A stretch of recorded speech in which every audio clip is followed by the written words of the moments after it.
Have you ever had one of those wild ideas that just won't get out of your head? You ever get fed up with consumerism and the mundane and the 9-to-5 grind? Well, we did, and we decided to sell our house and hit the road with our 2 horses. People would say we were already crazy, and taking a 2-year-old colt along made us even crazier. We moved the horses to a friend's place and started packing our house and selling everything we could. We also started training the horses. By nature, horses are flight animals and automatically wary of new places. If done incorrectly, regularly moving locations and being in new surroundings could be detrimental to a horse's health. We needed to prepare them for life on the road and situations that came with it. Today's a big day because we are taking Ruach on his first trail ride. So, for those of you who don't know, Ruach is our 2-year-old colt. He's about 2 years old. He may be a little younger. This is important because we're going to be ponying him a lot on our cross-country trip. And so I really want him to be good with ponying on the trails. And that's what we're doing today.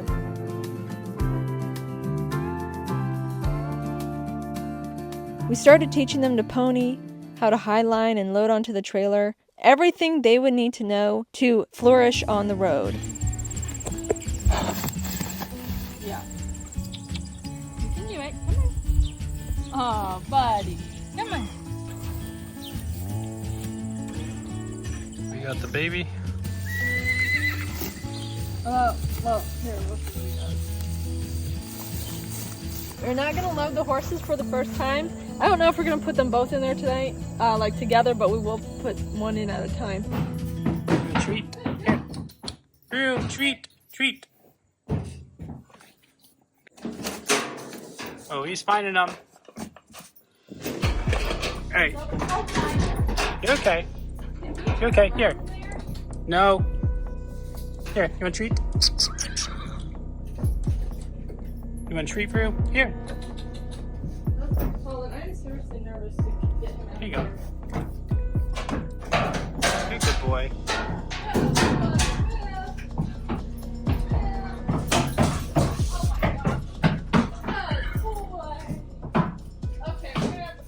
But the horses weren't the only ones in training. Colin had to get comfortable handling and managing the horses. Do not get in front of him because he's going to jump that. So try and stay to the side. Tucker's pretty good. So you can go ahead and cross the ditch. Oh, wow, Tuck. Good job, Tucker. All right, can you come back down it? Give him some extra.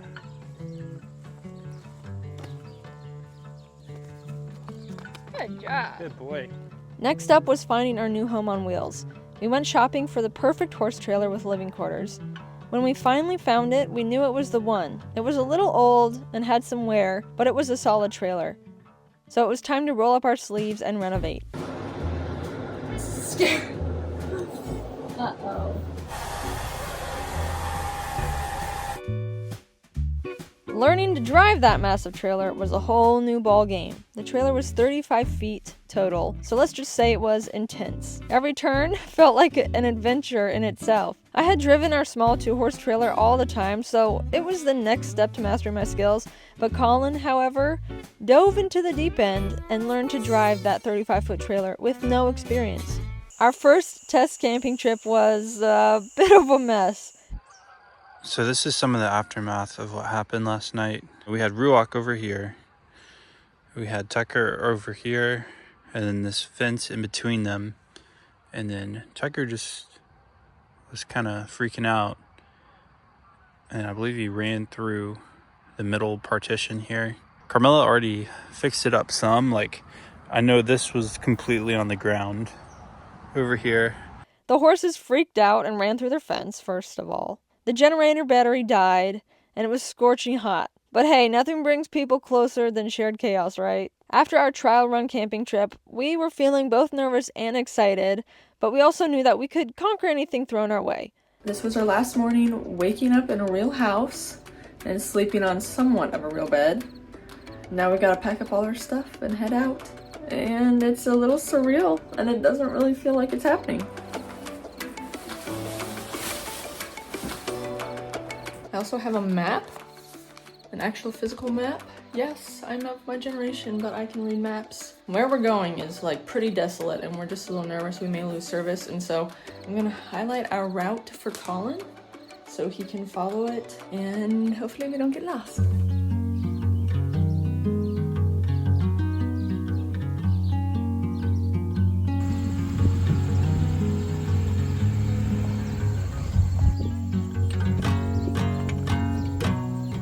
feel like we're gonna be a little crack.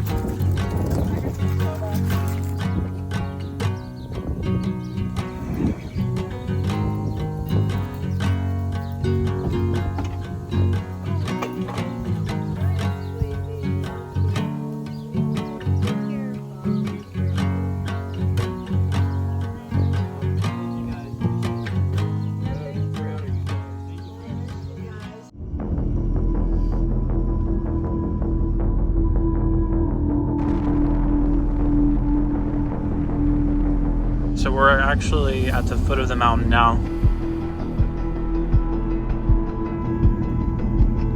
It's very narrow right here.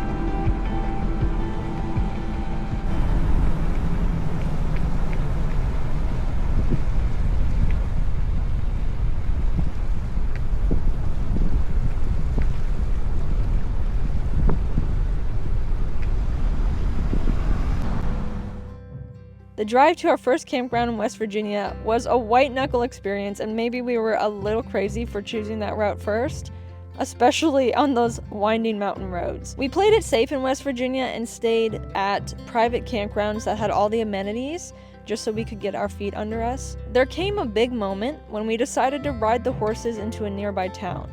This was their first real test, and it would determine whether their training had paid off or not. Hey, there's a big truck coming.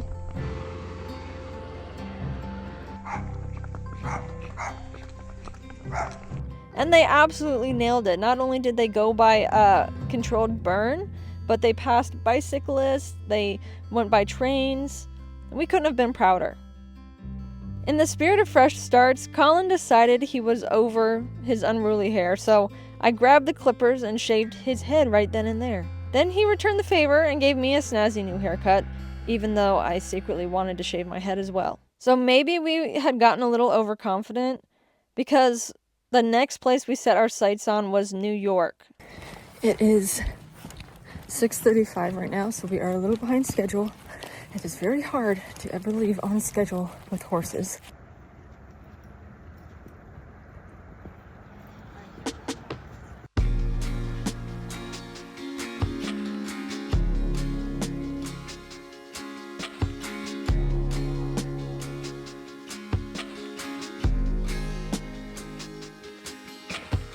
So there is a big distance between West Virginia and New York, and 3 days of tough travel made us pretty exhausted and frustrated. So in hindsight 2020, we should have stayed closer to home, but you never know until you try.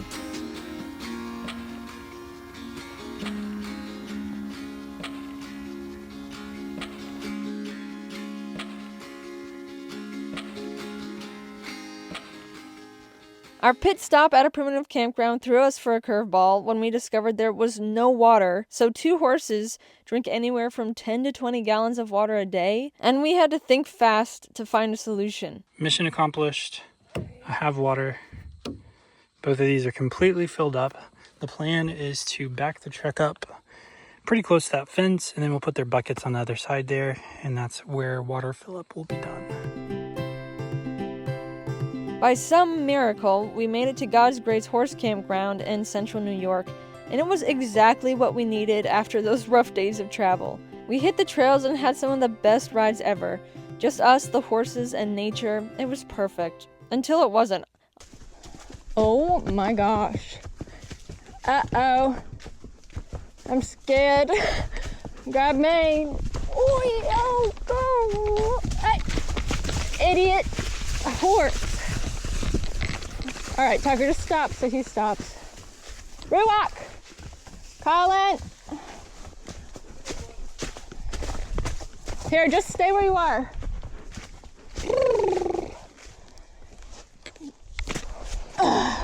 Crap. On our last ride, Ruach decided he had had enough and he bolted down the trail. He was out of our sight and we didn't know where he had gone and our hearts nearly stopped, but we eventually caught up and brought him back. Little did we know, our biggest challenges were just around the corner. Our next campground was unsettling. I feel like I'm just gonna rant because the last 5 to 6 days have been kind of a nightmare. And the reason for this is we are staying at the worst campground in the world. Okay, first, so we pull into the campground. This is our electric fence we put up. Trash pit. It was like an old campground that has just been abandoned. There's just this giant hole right there. So we booked a week there, but when we got there were very weird vibes and odd folks wandering around, and we weren't even in a campground. We were just in a field by the side of a road in a neighborhood. Needless to say, the horse accommodations were subpar, and I hit an emotional low there. I think it was just all the stress and work of the last few weeks and missing home and questioning our choices. It all bubbled up. So sensing this, Colin turned to me and said probably what will be the most memorable quote of this whole experience. He said, "Vacations are fun. Adventures are hard work." And that just struck a chord with me. He was right. We didn't choose the easy path. RV life, let alone with 2 horses, is probably a big adjustment for a lot of people. So we regrouped and decided to leave that place earlier than planned. Reality check time, our finances. I'm going to share just the total number of what we spent and then I'll break it down for you. And this number hurts me. So overall, our first month from September 2nd to October 2nd, we spent $4,014, which is a lot. We don't want to spend that much. So after a month of travel, it turns out we were burning through cash faster than we realized, and if we wanted to keep going, we had to make some changes. We started staying at state campgrounds, because they're way more affordable. Sure, the amenities were basic and it's usually primitive camping, but the horses adapted like champs, showing us that simplicity isn't so bad all the time. We decided to take a breather and settle down for 9 days at a state park campground in Kentucky. It was just what we needed to recharge and kind of get ourselves back on track. So that's where we are now. It's been a roller coaster of highs and lows, but every moment has shaped our journey. There's so much more ahead and we can't wait to see where the road takes us. So thanks for tagging along on this wild ride, and stay tuned because we have more adventure on the way.